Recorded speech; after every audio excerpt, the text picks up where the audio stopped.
在澳門，非遺是餐桌上的煙火氣。土生菜係令到我有好多童年嘅回憶啦，對於我嚟講係一樣好溫馨嘅事。土生菜其實係家庭媽媽煮嘅飯，個賣相就係嗰個味道，代表到我哋澳門嘅文化，有家嘅感覺。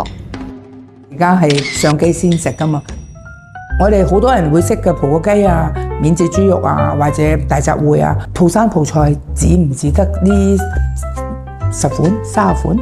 其實唔係，係多好多嘅，家家戶戶都有佢自己屋企食開嘅嗰個烹調。以前我哋媽媽教煮嗰陣時咧，佢哋要求啲餸菜嗰啲係要新鮮嘅，咁佢哋先至可以烹調返嗰個原汁原味嘅。身為土生葡人或者澳門一份子，我有我嘅使命係要將好舊嘅 recipe 係活翻佢。有啲會叫你你寫個 recipe 俾我啦，咁我唔係唔肯寫。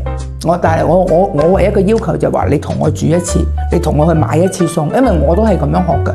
我好開心就係話我個孫雖然得佢7歲，佢肯入街市買餸，佢想自己去煮嘢。第一道菜佢學嘅就係整麵節。土生葡菜入咗一個非遺嘅國家級嘅非遺，俾我哋啦土生葡人一個鼓舞啊！我堅持落去呢樣嘢做教土生葡菜，俾我一個堅持咧就係、佢哋學完，佢哋就會話我聽，原來土生葡菜係咁。我都希望教新一代啲學生嘅，佢哋可以變化多啲。但係我哋要記住 original taste， 每一道餸都有佢嘅歷史價值喺度。因為土生葡菜唔係一個好似法國餸咁，你會擺得好靚靚。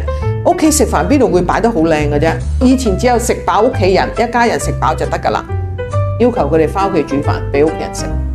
俾佢哋感受到佢攞嗰個心去學呢個餸，亦都俾屋企人去感受到土生葡菜。因為而家冇人煮餸嘅屋企，因為而家係咧去到一個地步咧係冇 communication 啊，好開心係啲學生去學到咯。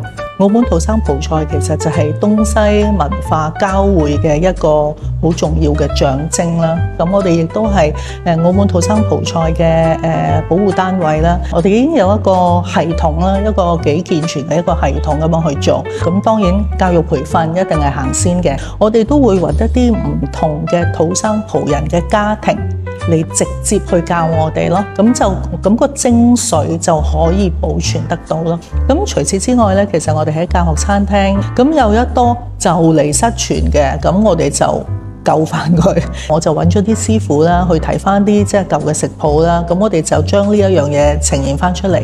咁所以除咗可以食得到、聞得到、睇得到，我哋喺大灣區同埋喺其他地點，我哋都有好多合作夥伴嘅，學多啲關於澳門歷史、澳門土生文化。不刻意的調味，不散場的溫情，是土生菜最珍貴的傳承。這味道是澳門，也是世界。抖音。